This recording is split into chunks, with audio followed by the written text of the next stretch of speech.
Hello everyone, আসসালামু আলাইকুম। কেমন আছেন সবাই? চলে আসলাম নতুন রেসিপিতে।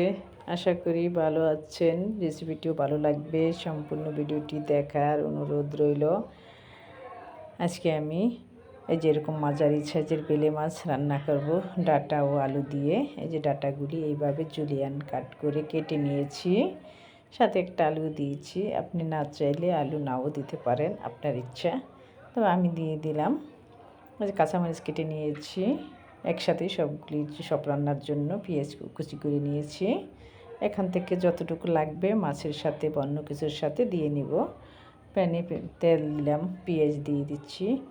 পেঁয়াজটা একটু ভেজে নিতে হবে। এখনকার পেঁয়াজ কিন্তু একটু ভেজে নিলে একদম বাটা পেঁয়াজের মতো হয়ে যায়, বেটে না দিলেও হয়। তবে আমি টেজে এইভাবে ভেজে নিয়েছি। দিয়ে দিচ্ছি পরিমাণ মতো লবণ। লবণটা দিলে পেঁয়াজটা আরও বেশি একদম নরম হয়ে যায়। এই যেভাবে একটু ভেজে নিচ্ছি। তবে একটা লবণের ভিতরে একটু লবণের একটা চাকা পড়ে গেছে, ওটা উঠিয়ে নিলাম। হয়তো বেশি হয়ে যেতে পারে, সেই জন্য। এবার আমি বাকি মশলাগুলি দিয়ে দেব। দিয়ে দিচ্ছি আদা রসুন বাটা 1 টেবিল চামচ।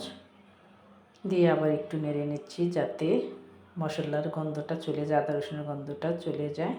এবার আমি হলুদ মরিচ সব দিয়ে মশলাটাকে ভালো করে কষিয়ে নেব।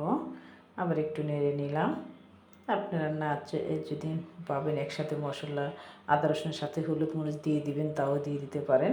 তাই আমি আদা রসুনটা দিয়ে একটু পানি দিয়ে দিচ্ছি। আমি যেভাবে রান্না করি ওইভাবেই আপনাদের সাথে শেয়ার করছি।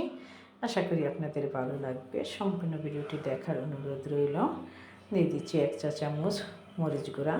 আমি এখানে কাঁচা মরিচ একটু বেশি দেব, সেই জন্য ডাঁটার তরকারি একটু হলুদ মশলা কম হলেই ভালো হয়, কালার ভালো থাকবে। এই যে মশলাটাকে কষিয়ে নিচ্ছে। এভাবে কষিয়ে নিলে ভালো হয়, তরকারিটা খেতেও মজা হয়। আর এই যে দেখেন তেল চলে আসবে উপরে। মশলাটা কষানো হয়ে যাওয়ার পরে, এই তো মশলাটা কষানো হয়ে যাওয়ার পর আমি মাছগুলি দিয়ে দিচ্ছি। এই যে মাছটাকে দিয়ে একটু আস্তে নেড়ে নিতে হবে, যেহেতু বেলে মাছ একদম নরম থাকে। আর কাঁচামরিচগুলি আমি উপরে দিয়ে দিচ্ছি। এখন আপনারা চাইলে একটু পরেও দিতে পারেন, ডাঁটা বা সবজির সাথে দিতে পারেন। তারপর আমি এভাবে একটু নেড়ে চেড়ে মাছগুলি তুলে নিব। তুলে নিয়ে তারপর সবজিগুলি ভালো করে কষিয়ে নিব। আর এইভাবেও কিন্তু মাছটা ভুনে খাওয়া যায়, খুব টেস্ট হয়, খেয়ে দেখবেন।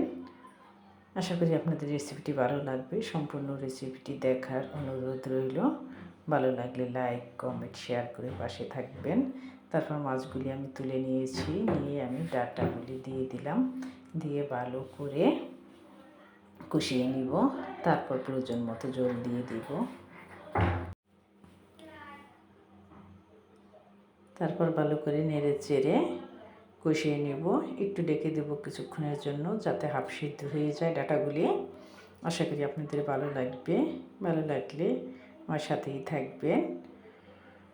আর আমার আমার চ্যানেলটি ঘুরে আসার অনুরোধ রইল। যদি ফেসবুক থেকে দেখে থাকেন, পেজটি লাইক কমেন্ট ফলো করে পাশে থাকবেন। আর যদি ফলো দেওয়া থাকে অসংখ্য ধন্যবাদ। আর যদি ইউটিউব থেকে দেখে থাকেন, আমার চ্যানেলটির সাথেই থাকবেন।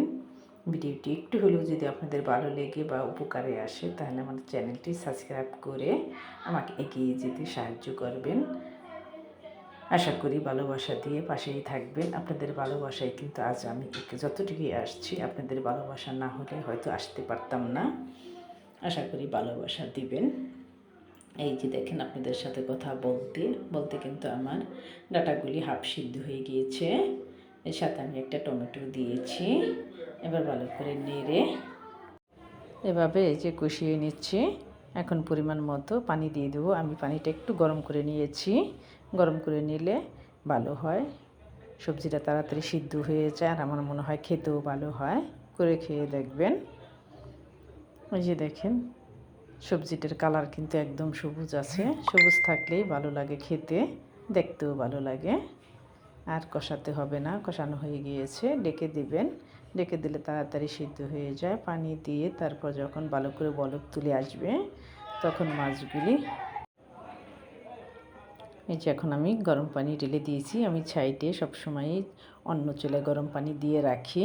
গরম পানি দিলে তরকারিটা খেতেও ভালো হয়, কালার ভালো থাকে। এই যে দেখেন সিদ্ধ হয়ে যায় তাড়াতাড়ি। দেখেন মাশাআল্লাহ কালারটা কত সুন্দর আসছে, একদম সবুজ রয়েছে ডাঁটাগুলি। এরকমই রান্নার আগ পর্যন্ত তেমনই থাকবে। তারপর ভালো করে বলক তোলার পর আমি মাছ বোনাটা দিয়ে দিচ্ছি, যে মাছটা আমি কষিয়ে রেখেছিলাম।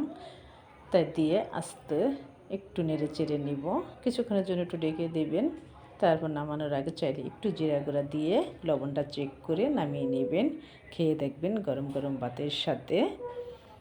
আর কে কে ডাঁটা দিয়ে এইভাবে বেলে মাছ খেতে পছন্দ করেন দেখেন, আপনারাই বলেন। কালারটা কত সুন্দর আসছে, আর দেখতেই মনে হচ্ছে যে এটা খেতে কিন্তু খুবই টেস্ট হবে।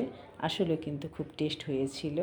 এভাবে খাবেন যারা না খেয়েছেন, বেলে মাছ দিয়ে ডাঁটা দিয়ে এভাবে সাথে একটা আলু টমেটো অবশ্যই খাবেন। আজকে এখানে বিদায় নিচ্ছি, আল্লাহ হাফেজ।